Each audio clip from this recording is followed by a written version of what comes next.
ala sayyidina Muhammadin wa ala alihi wa sahbihi ajmain. Wa min akhlaqihim radhiyallahu ta'ala anhum tawaqqufuhum an kulli fi'lin aw qawlin hatta ya'rifu mizanhu 'ala al-kitab wa sunnati awil 'urf. Orang-orang dahulu itu, ulama-ulama salafus salih,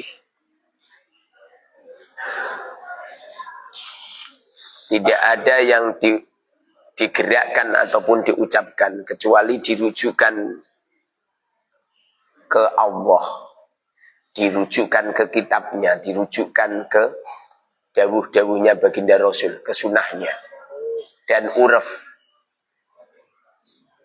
Kok fatwa ulama kok nggak ada? Fatwa ulama itu yang asli ya kembalinya pada Quran dan hadis. Karena Quran dan hadis ini sulit untuk dipahami kecuali dengan akalnya para ulama. Tidak semua orang mampu untuk memahami. Contoh ya, Alif Lam Mim. Siapa yang mampu memahami? Gak ada.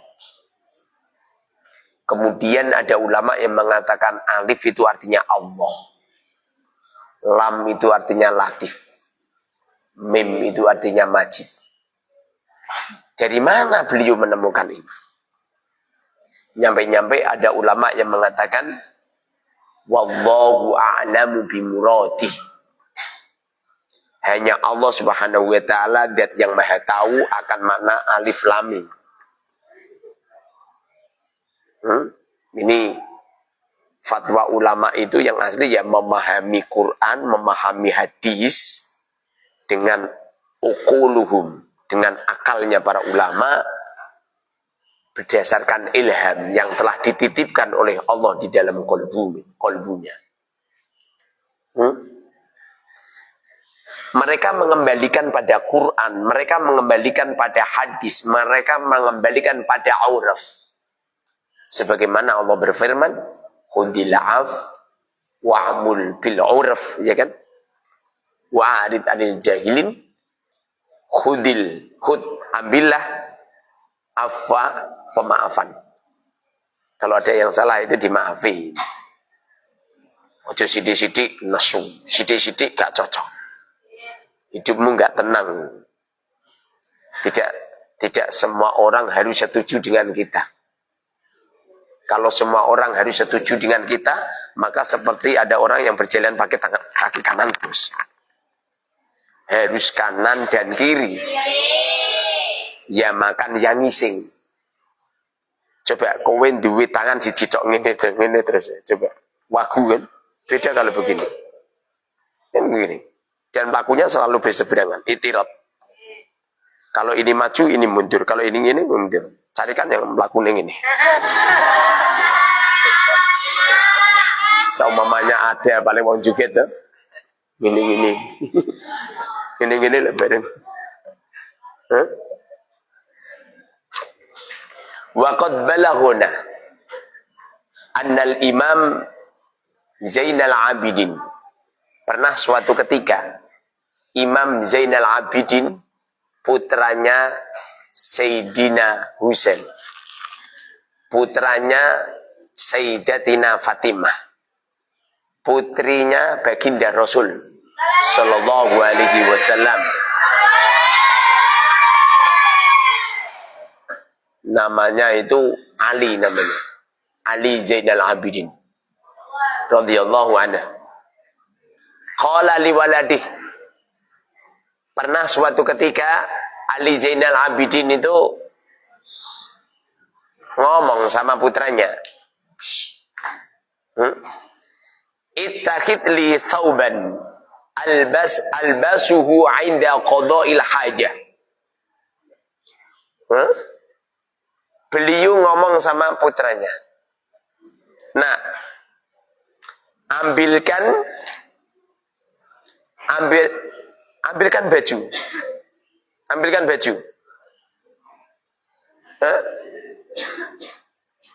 Lalu putranya mengambilkan baju. Untuk apa? inda qada'il hajah. Dalam rangka untuk dibuat ke toilet. Jadi baju sholat ada sendiri, baju ke toilet ada sendiri. Nak cara kowe ngono, baju takziah ireng kabeh. Baju ngadiri majlis talim putih kabeh. Hah?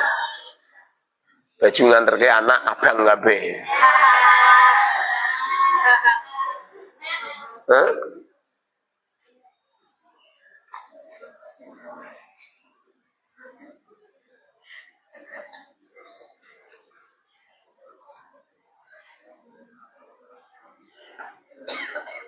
Wa anzihu waqta syuru'i fi shalah.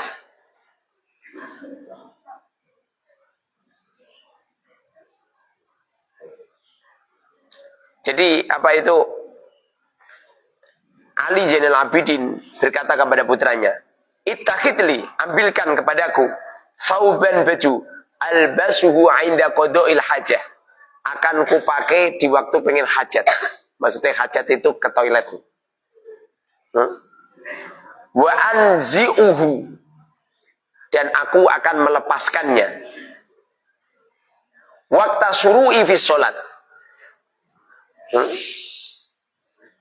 Waktu aku pengen sholat.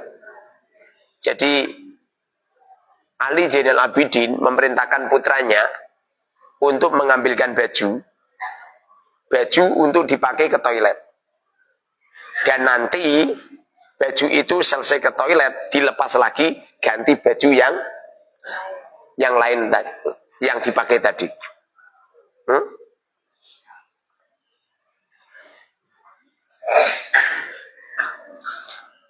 Fa inni ra'aitu dubab yajlisu 'ala najasah summa yaqa'u 'ala thawbi. Apa kata Sayyidina Ali, Imam Ali Zainal Abidin? Saya tadi melihat ada seekor lalat. Mencelok, apa biasanya mencelok? Menginggap di sebuah kotoran. Lalu lalat itu terbang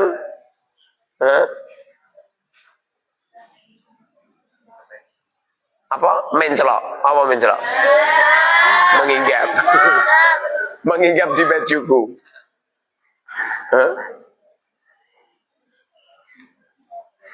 Jadi Ali Zainal Abidin itu beliau pengen ke toilet, nyuruh pada putranya untuk mengambilkan baju untuk ke toilet. Setelah di toilet, ada seekor lalat terbang, lalu lalat itu menginggap ke kotoran, kemudian terbang ke bajunya. Kemudian faqala lahu, faqala lahu waladuh.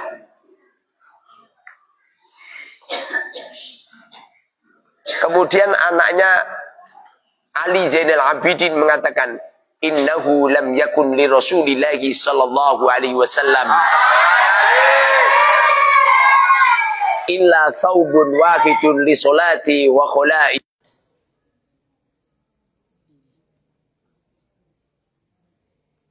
Putranya Imam Ali Zainal Abidin mengatakan,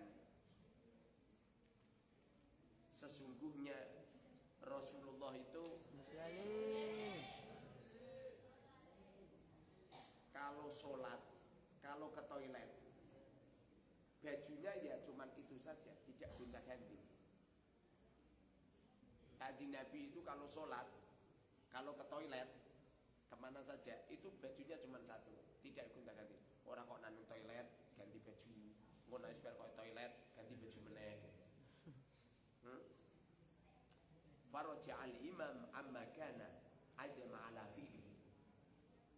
Kira-kira itu Imam Zainal Abidin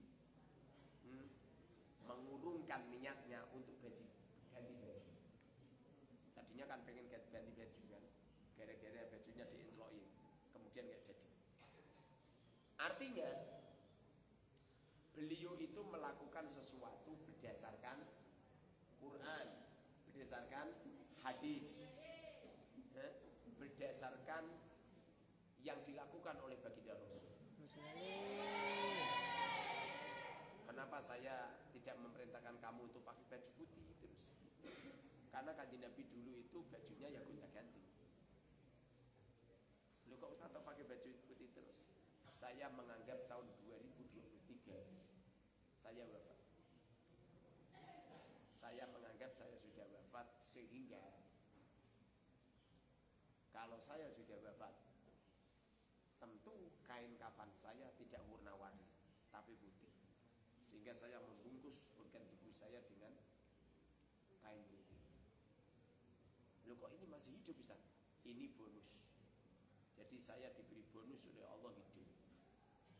Berhubung hidup saya ini bonus, maka saya tidak akan mempermasalahkan orang yang menyanjungku, karena aku meyakini bahwa sanjungan mereka dari Allah.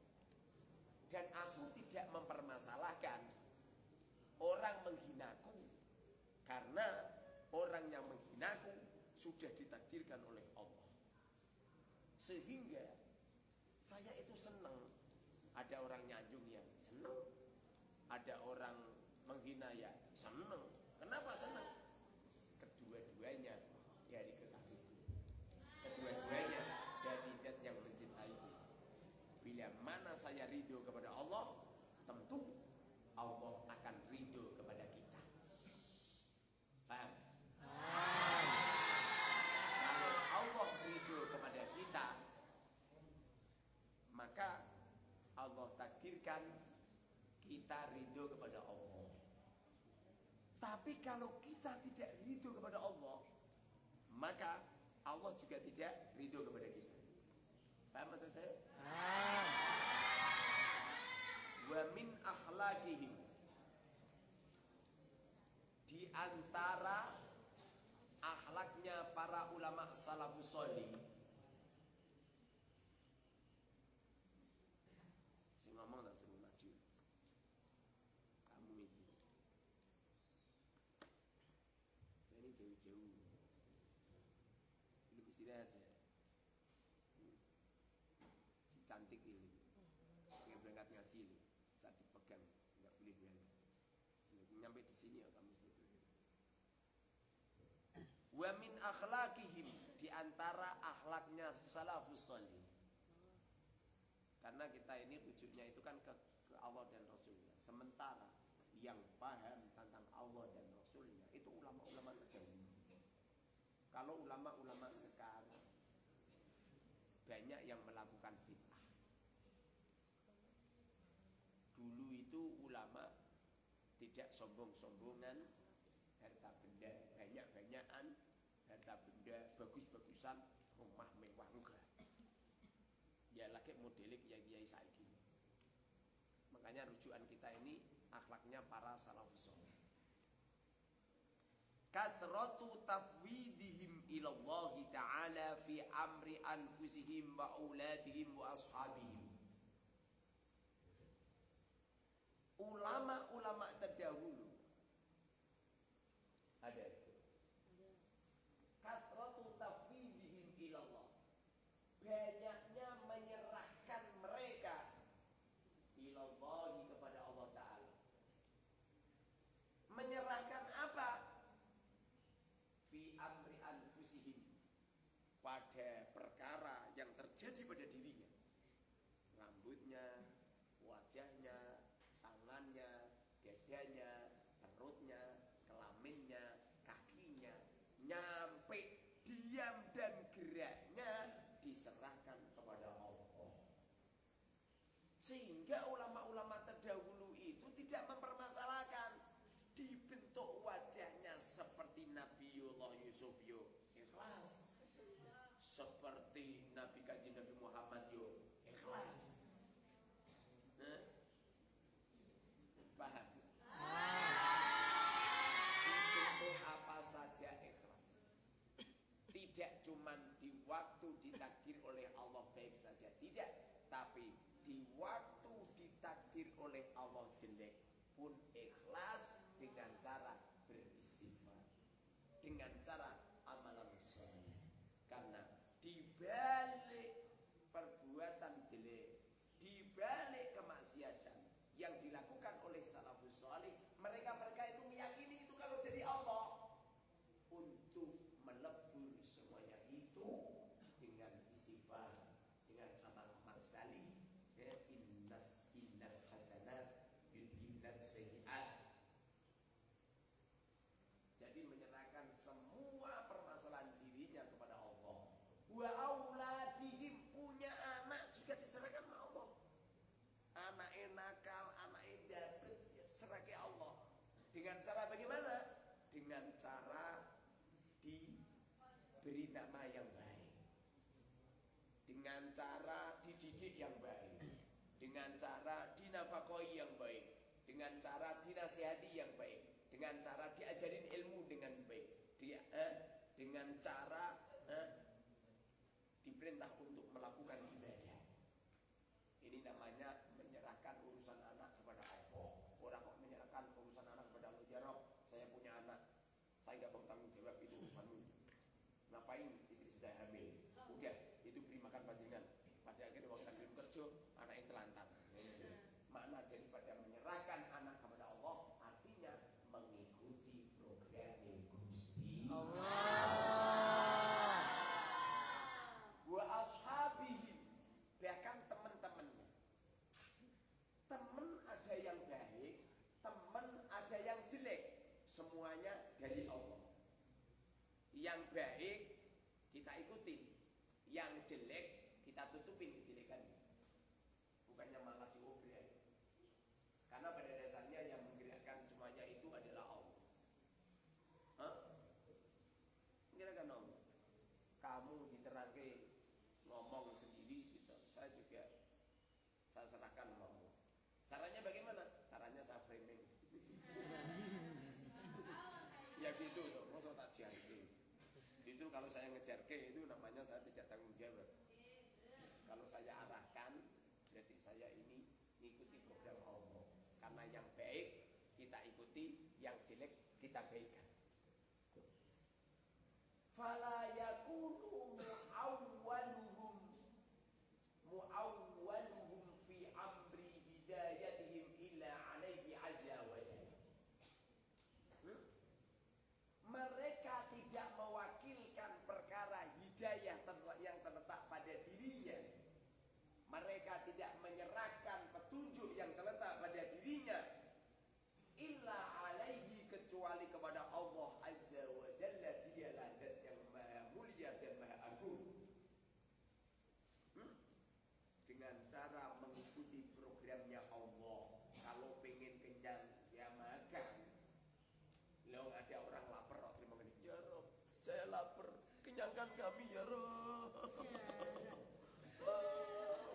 Terima gitu. Nah terus parkir kapan? Kalau lapar makan. Karena menurut uruf, menurut adat istiadat nak ngeleh yo mangan. Seperti orang hidup itu loh. Betapa indahnya kalau wajah ini berseri-seri. Beda lah hidup ya, seperti orang berduka cita.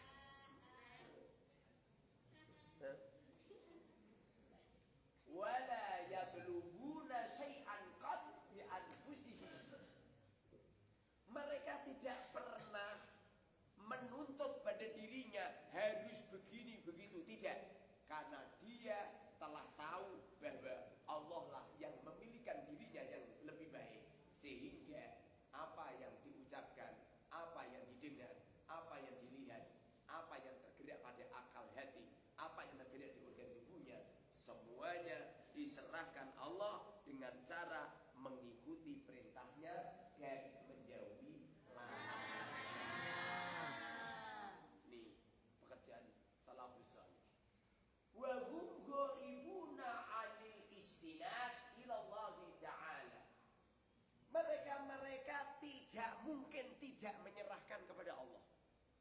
Semuanya diserahkan kepada Allah. Sehingga Al-Quran sebagai pedoman hidup, Sunnatir Rasul sebagai percontohan, fatwa ulama yang selalu ikuti adat istiadat menjadi pedoman hidup.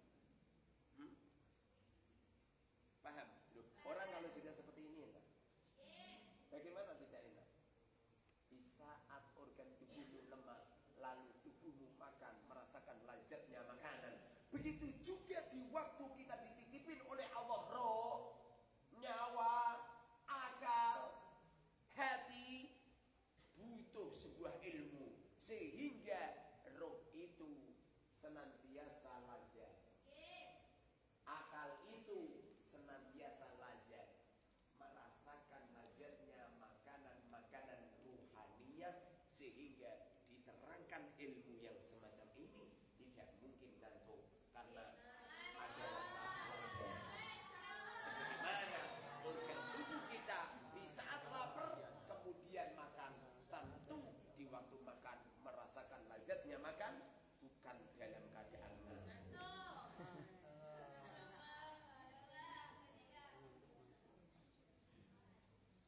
Wa qad kana waladi Abdurrahman, telah terjadi pada anakku. Nama ini anaknya Syekh Al-Alim Billah Al-Qutub. Beliau ini termasuk ahli kutub. Syekh Abdul Wahab Asy'arani, beliau ini guru besar di Al-Azhar. Tapi beliau di waktu itu toksik hasud banyak. Beliau cerita di karya-karya yang lain. Saya ini menjelajahi karya-karya beliau banyak. Apa kata beliau? Banyak ulama-ulama hasud sama saya. Kitab-kitab saya di framing sama mereka. Bahkan saya dituduh tidak ahli kitab. Saya dituduh gak paham nahwu saraf lugat. Ya memang seperti itu. Ulama itu kalau benar-benar ulama, di saat masih hidup banyak orang yang jelek-jelekin, banyak orang yang hasad, banyak orang yang memframing. Tapi setelah tiada baru terasa. Ya enggak? Saya masih hidup, mungkin teman-teman di luar sana banyak yang jelek-jelekin aku. Nanti kalau saya sudah wafat baru. Sebagaimana yang terjadi pada Gus Dur dulu, banyak orang yang mengatakan buta mata, buta hati. Tapi setelah wafat semua orang mengeluh-ngeluhkan beliau. Wa qad kana waladi Abdurrahman laysat lahu da'iyah ila talabil ilm. Wa kuntu fi hasrin 'azim fi jihati fa alhamani al-haq subhanahu an ufawwidu amrahu ilayh fa fa'altu fa asbaha min tilka al-laila yudali'u fil ilmi bi nafsi min ghairi amri lahu bidai. Saya itu punya anak namanya Abdurrahman, beliau cerita gitu. Ngaji nih gak tenanan. Wah yang ngaji malah gak ngaji. Bareng ngaji ngantuk. Anak kiai biasa. Anak kiai rata-rata itu apa?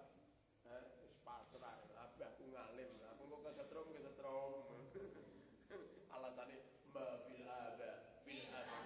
Kalau ayahku harimau, walaupun kecilku seperti kucing, nanti kalau sudah dewasa saya akan menggaung.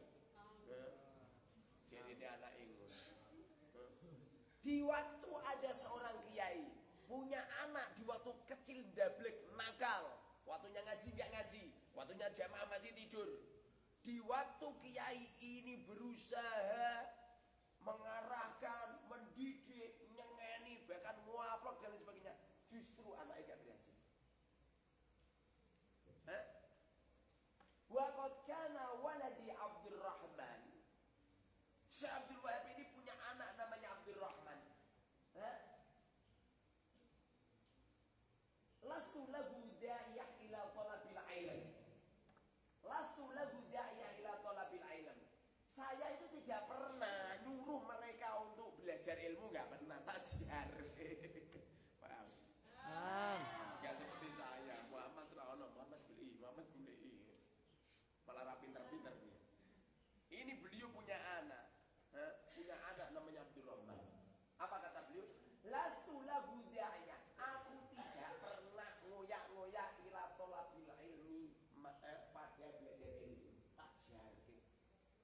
Wa kuntu fi hasrin adim min jihati. Saya ini fi hasrin adim min jihati.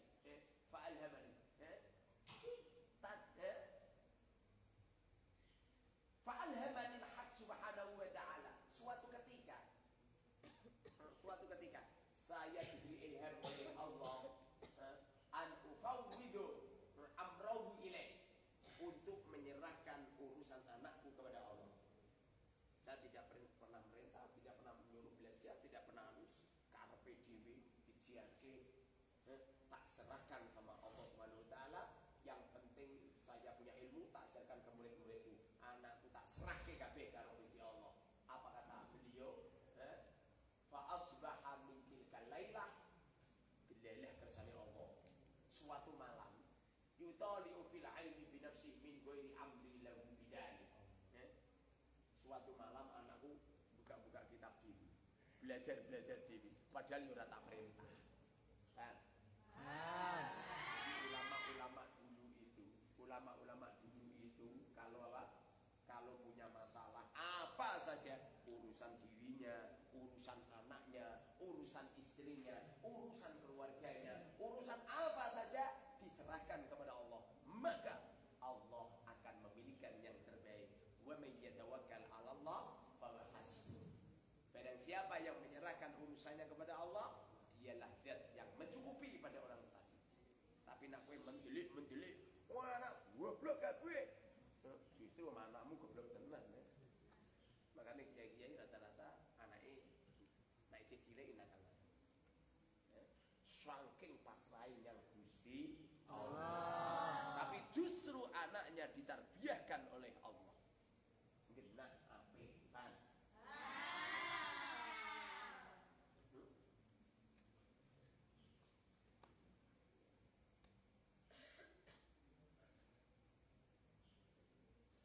Fahasolat lahu halawatul ilm min tilkal lailah wa sara fahmuhu yarji'u ala fahmin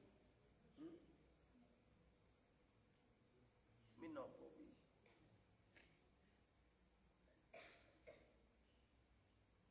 min sabqihi bil istighali bisinin.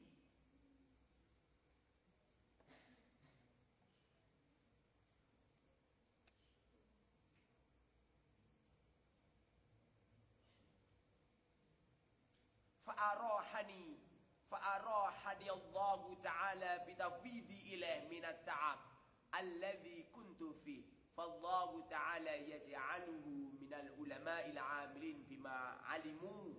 Amin. Apa kata beliau? Setelah saya serahkan urusan anak saya kepada Allah, ngalim boh ora ngalim tak serahke karo Allah, justru anak saya diberi kelezatan ilmu sama Allah. Setiap hari saya perhatikan anakku belajar terus. Bahkan tidak cuma itu saja, mereka diberi pemahaman oleh Allah Subhanahu wa taala yang luar biasa. Nyampe pada akhirnya mereka itu dijadikan oleh Allah minal ulama al-amilin, menjadi seorang ulama besar yang mengamalkan ilmunya. Paham? Makanya ada kaul ulama mengatakan begini, anaknya kiai itu kalau masih kecil, pintere iki dikalahno santri-santri ini. Tapi nanti kalau sudah dewasa, santri-santri yang sudah menyebar, alumni sudah dikalahkan sama putrane Romo Yai.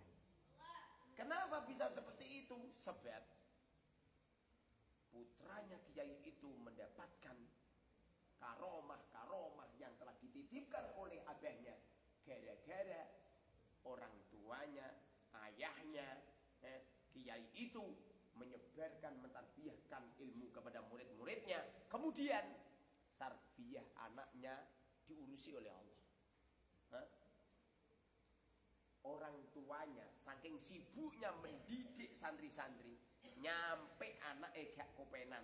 Pada akhirnya yang mentarbiyahkan putra beliau adalah Allah Subhanahu wa taala. Sebabnya dulu ayah saya itu kalau ngajar sama santri-santri ini tenanan, aku dijar gitu. Saya dijarkan, saya terlantar. Teman-teman saya ini itu sama saya itu pinter-pinter teman-temanku. Tapi apa yang terjadi setelah saya terjun di lapangan? Teman-temanku yang dulu itu pinter-pinter, bahkan yang sering makili bapak, saya itu nggak pernah disuruh makili. Sing makili ya teman-temanku ya. Mergo saya ini termasuk kebilang rapat tau pinter ya. Muhammad disi pinter gitu ya. Sepocok kitab aku belas malah. Apa yang terjadi? Fa asbaha seperti ini. Seperti Daud beliau. Fa asbaha min tilka lailah yutali'u fil ilm bi nafsi. Pada akhirnya saya disadarkan oleh Allah untuk mempelajari ilmu dengan sendirinya. Pada akhirnya saya dialimkan oleh Allah, tidak cuma alim, tapi saya mengamalkan ilmunya. Paham?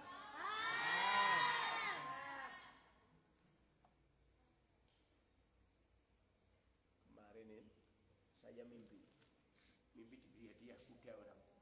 Tak ceritakan kamu kan?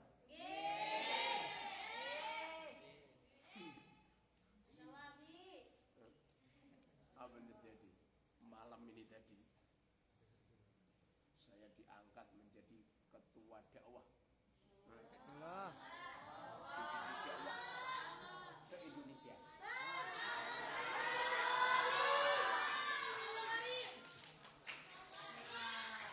Ini barokahnya mulangku tenanan, kowe lah tenanan. Saya bersusah payah melek malah mbok tinggal ngantuk.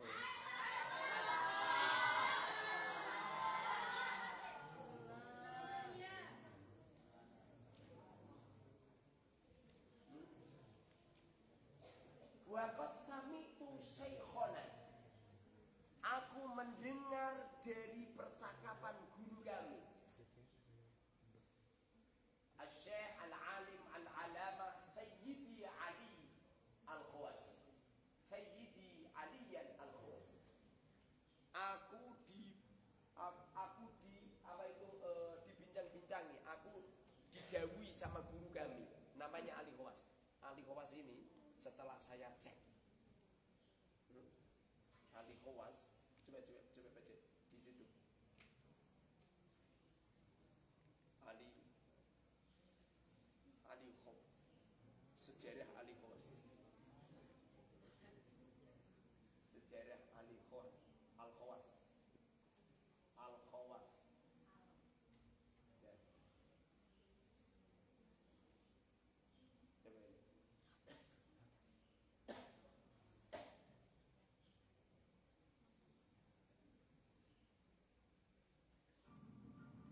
Assalamualaikum warahmatullahi wabarakatuh.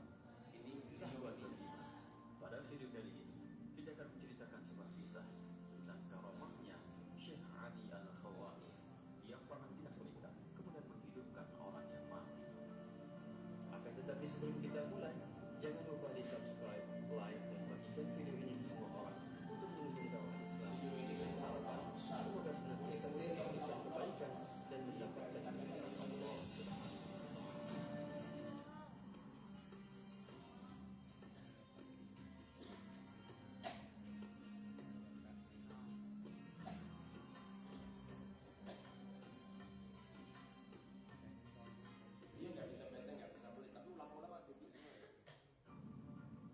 Sahabat beriman, perguruan Islam yang paling terkenal di dunia adalah Al-Azhar di Kairo, ibu kota Mesir. Perguruan itu sudah berusia lebih dari 1000 tahun dan sudah menghasilkan ulama-ulama Islam beratus-ratusan ribu.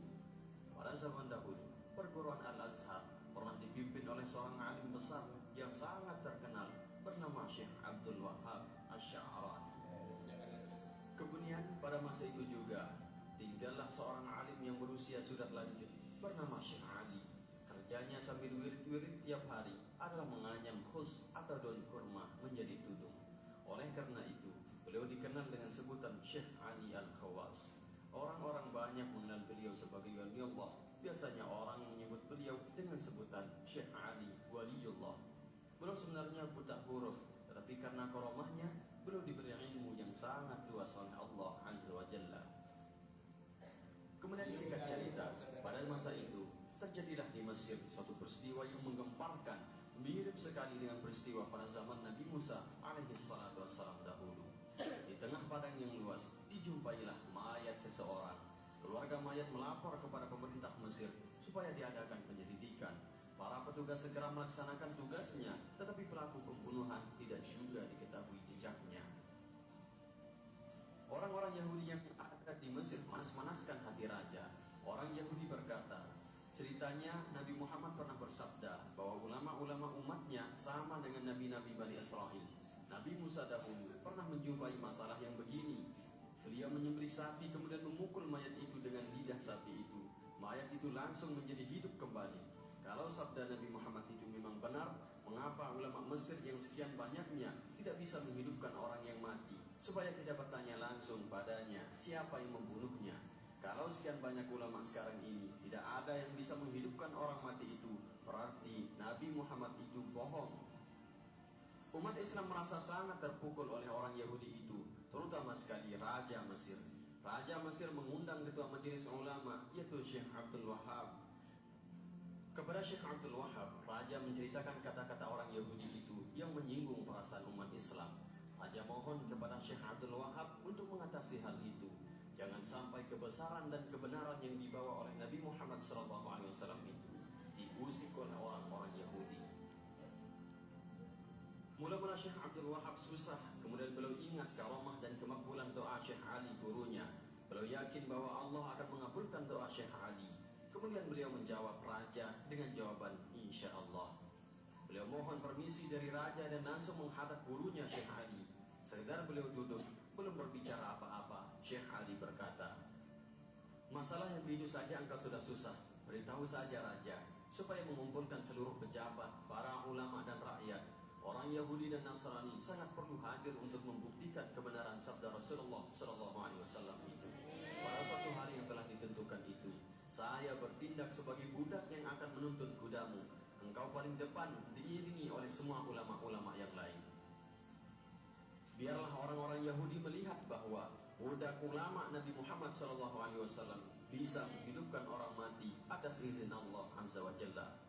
Jadi supaya dilihat oleh mereka bahwa sekedar budak belum lagi ulamanya, supaya mereka itu mengerti. Acara luar biasa itu telah tersiar di kalangan seluruh lapisan masyarakat. Pada hari itu rakyat berduyun-duyun datang menyaksikan. Pejabat-pejabat tinggi telah hadir mengiringi raja. Orang Yahudi dan Nasrani diberikan tempat agak dekat dengan mayat. Barisan ulama pun tiba di tempat acara. Paling depan adalah ketua majelis ulama, yaitu Syekh Abdul Wahab. Dituntun kudanya oleh Syekh Ali yang bertindak sebagai budak dengan jubah dan sorban yang banyak sekali tambalannya. Syekh Abdul Wahab berpidato singkat yang isinya lebih kurang demikian. Tuan Raja serta para pejabat tinggi negara yang saya hormati, saudara para ulama dan seluruh rakyat, kita berkumpul pada hari ini adalah untuk membuktikan kebenaran Nabi kita SAW yang bermaksud ulama umatku adalah seperti Nabi Bani Israel. Salah seorang Nabi Bani Israel itu adalah Nabi Musa. Beliau dahulu pernah mengalami masalah yang persis seperti ini, yaitu ada diketemukan mayat tetapi tidak diketahui siapa pembunuhnya. Beliau menyembelih sapi, kemudian dengan lidah sapi itu beliau memukul mayat itu, maka mayat itu pun hidup. Nah, dalam masalah yang kita hadapi sekarang ini, yang akan tampil menghidupkan mayat ini adalah budakku. Kalau budak ini tidak berhasil, barulah saya sendiri yang akan maju. Dan kita tidak perlu mencari sapi istimewa untuk disembelih. Kemudian beliau berkata, hai budak, hidupkan mayat itu dengan izin Allah.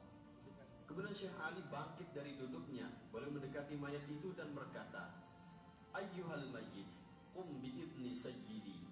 Hai mayit, berdirilah dengan izin tuanku. Yang beliau maksud dengan tuanku adalah Allah, tetapi menurut anggapan orang-orang Yahudi, maksudnya adalah Syekh Abdul Wahab. Mayat itu spontan hidup dan berdiri dengan takdir Allah.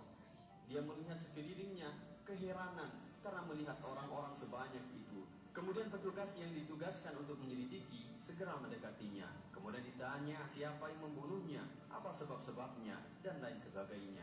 Orang itu pun bercerita panjang lebar tentang riwayatnya dibunuh. Dan dia menunjuk orang yang membunuhnya yang hadir juga di sana. Pembunuh itu langsung ditangkap. Untuk selanjutnya akan menjalani kisos atau hukum balas.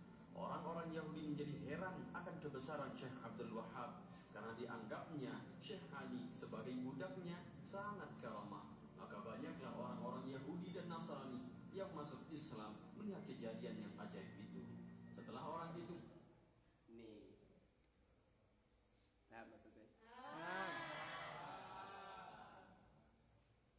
Syekh Abdul Wahab Asy'arani ini wali itu. Gurunya Syekh Ali Khawas, wali juga. Kalau wali akan melahirkan wali. Ciri-ciri wali ini nyeleneh. Ono kiai yo ngajine cek biasa, ora patah wali. Tapi nak ono kiai yo ngajine nyeleneh. Wali. Minimal wali murid.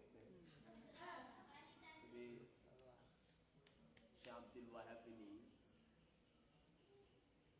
punya guru namanya Syekh Ali Khawas. Ini tadi yang kita sebutkan.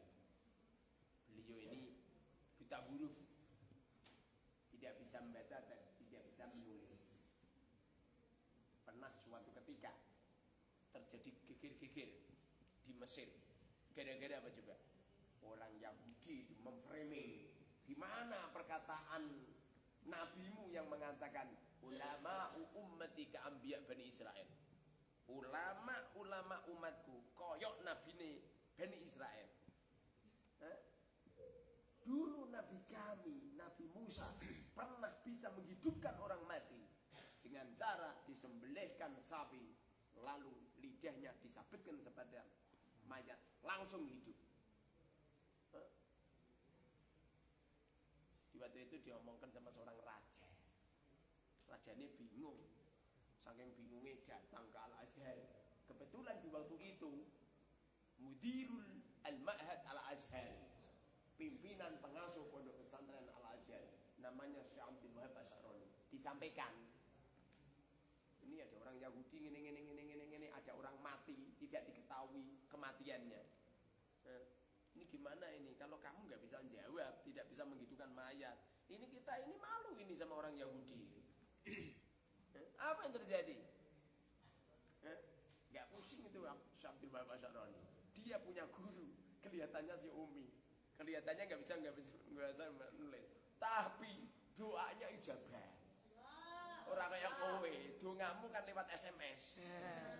Mau habis. Ijabah. Pada akhirnya apa? Syekh Ali Al-Khawas mengatakan, wahai Abdul Wahab,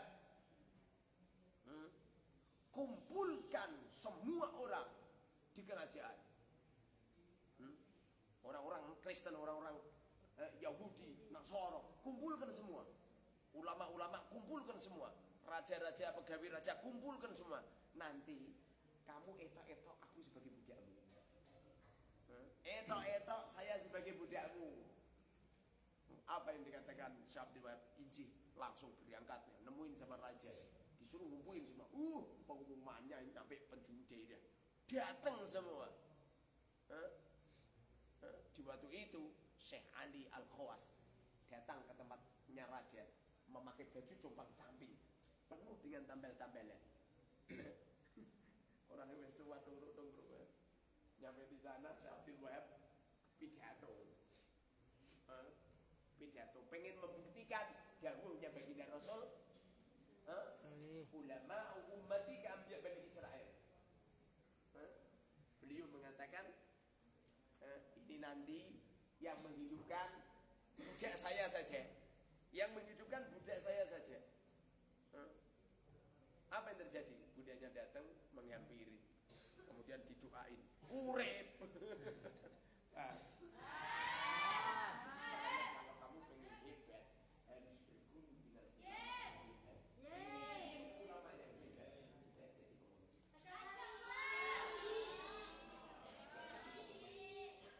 Ulama gula galu. biasanya tatap kita gak. Wa qad sami'tu syekhana Sayyidi Aliyan Al-Khawas rahimahullahu taala yaqul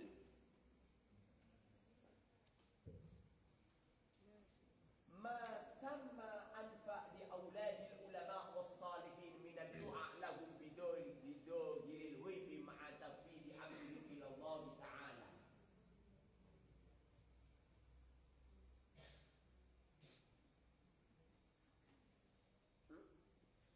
Ma thamma anfa li auladil ulama was salihin min ad-du'a. Tidak akan manfaat li auladil ulama pada anak-anaknya para ulama, para kiai. Wassalihin dan orang-orang salih. Minat doa ilahum. Minat doa dari doa lahum kepadanya. Bidogil ghaib. Ma'atafidi amrihim ilallah ta'ala. Dengan disertai dengan menyerahkan urusannya kepada Allah Subhanahu wa taala.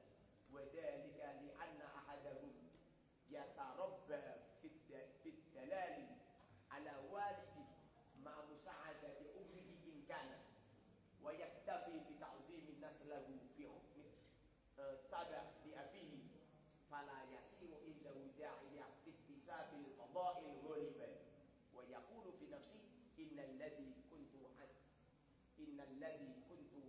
at'abu fi tahsilihi min al-jahl bil istighal bil ilm wa riyadhah qad hasala li biwasitati walidi bi khilafi auladil awam khususan al-falahi. Maksudnya ini, kalau ada anak petani bapaknya sukses gara-gara kerja sungguh-sungguh, ini anaknya petani kalau dia kerjanya tidak sungguh-sungguh orang berhasil. Beda dengan ulama, apa itu anak-anaknya ulama. Anak-anaknya ulama. Gara-gara hatinya abahnya yang luar biasa, pasrahnya abahnya yang luar biasa kepada Allah, maka anaknya ini sokatu. Makanya kenapa kok kamu itu harus apa? Takdim kepada putra-putranya kiai. Lebih-lebih kiai yang ngajarin kamu. Kenapa bisa seperti itu? Mereka telah ditarbiyahkan oleh Allah Subhanahu wa taala. Gara-gara pasrahnya abahnya yang luar biasa kepada Allah. Nyampe dengerin. Santri yang takdim kepada putra gurunya, santri yang sami'na wa ta'na dengan putranya gurunya. Ini yang menjadikan sabab musabab keberkahan ilmu. Banyak santri senengane bedo anak kiai, senengane ngapah anak kiai, diperintah anak kiai senengane bantah, gugah anak kiai disepak-sepak guna sikil, malah pengurus malah dedo anak kiai ini, anak kiai ini diaplek malah digundul, bahaya, paham? Kamu nggak usah ngomong gini, itu nanti malah menjadikan manja, gimana? Lagi anaknya harimau, ora pernah belajar, apa pernah kursus apa cara menangkap hewan. Pada akhirnya dewasanya juga gereng seperti abahnya, ya enggak? Tapi anaknya kucing, ya meong-meong, bang. Gitu. Makanya sampai di mana takdimmu kepada anaknya kiai, disitulah Allah Subhanahu wa taala memberikan barokah ilmu kepadamu. Ini orang kok apa bisnis kiai anak itu terhormat itu enggak. Kenyataannya memang seperti itu. Coba kamu lihat coba. Pakar-pakar hebat rata-rata itu abahnya ini orang-orang hebat. Paham? Pakar-pakar hebat itu abahnya orang hebat. Tapi kamu yang apa? Yang anaknya orang awam memang harus berakit-rakit dahulu, harus belajar tenanan, kudu gelem siap melek.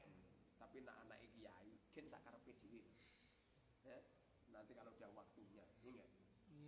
Seperti Husain seperti itu. Gen lah. Husain itu enggak potong itu. Ada ilham itu. Orang kok ngawur. Itu bukan ngawur itu. Yang saya dipilih itu saja. Saya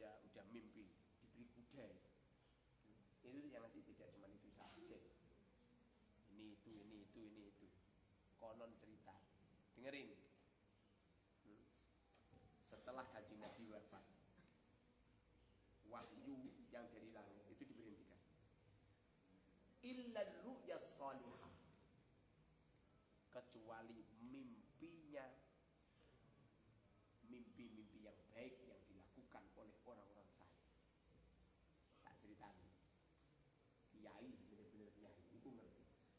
Iki santrine sing jadi ulama ibad sapa? Santrine sing ngene sapa ngerti.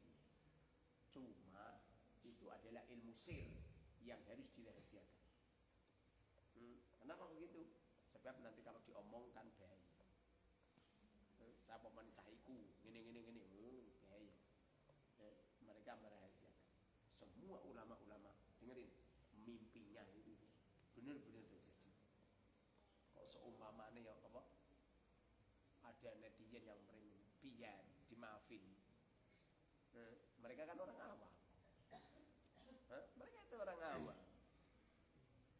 Banyak ulama-ulama yang apa?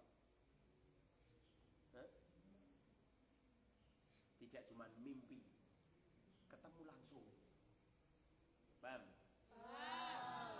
Dengerin. Ada seorang ulama itu ditemukan oleh Allah, cucunya yang belum lahir. Putune belum lahir, anaknya masih kecil-kecil. Itu anaknya, cucunya, anaknya yang masih kecil. Itu sudah ditemui. Paham? Jadi beliau-beliau ini punya khariqul adat yang tidak dimiliki oleh orang awam. Bahkan dengarin, banyak ulama-ulama yang diberitahu oleh Allah, santri ini sing ahli neraka sing dingerti, cuma dirahasiakan. Ulama-ulama itu dengerin, beliau itu ngerti kiamat kapan ini. Sing bener-bener ulama lho. Tapi nek ulamane kaya kowe, jangankan no kiamate kapan. Yang matimu kapan ora ngerti. Banyak ulama-ulama ngerti kematiannya itu hari ini, bulan ini, tahun ini, bahkan jam ini, bahkan detik ini, bahkan gitu. Bahkan banyak ulama-ulama yang berdoa, ya Rob, di saat aku mati jangan hadirkan orang banyak. Itu ada nyampe pada akhirnya di waktu beliau wafat, padahal beliau ini orang terkenal, dilelah kersane Allah, terjadi banjir bandang yang mengitari daerahnya. Jadi semuanya banjir semua, tidak bisa menjangkau takziah ke tempat beliau. Ada beberapa ulama-ulama yang seperti itu. Paham? Yang pasti Allah menitipkan karomah kepada baginda Rasul. Setelah Rasulullah wafat, karomah itu dititipkan oleh Allah kepada para ulama. Sampai Allah berfirman, innama yakhshallaha min ibadihi. Sesungguhnya yang takut kepada Allah itu adalah para ulama. Tentu makna daripada ulama di sini adalah ar-rasikhuna fil ilm. Ilmunya ini benar-benar merasuk di jero hati. Ilmunya ini benar-benar menjadi sebuah pergerakan organ tubuh. Nyampe beliau kalau berbicara ilmu, lazatnya luar biasa. Mamanya beliau itu tidak kasihan sama santrinya, ngaji dengan subuh. Saking lazatnya, saking senang. Semoga saja kita orang ini ditakdirkan oleh Allah punya suami putra seorang ulama, punya istri putra seorang ulama, sehingga khidmah kita ini toh tidak cuma kepada beliau saja, tidak, tapi khidmah kepada putra putrinya para ulama.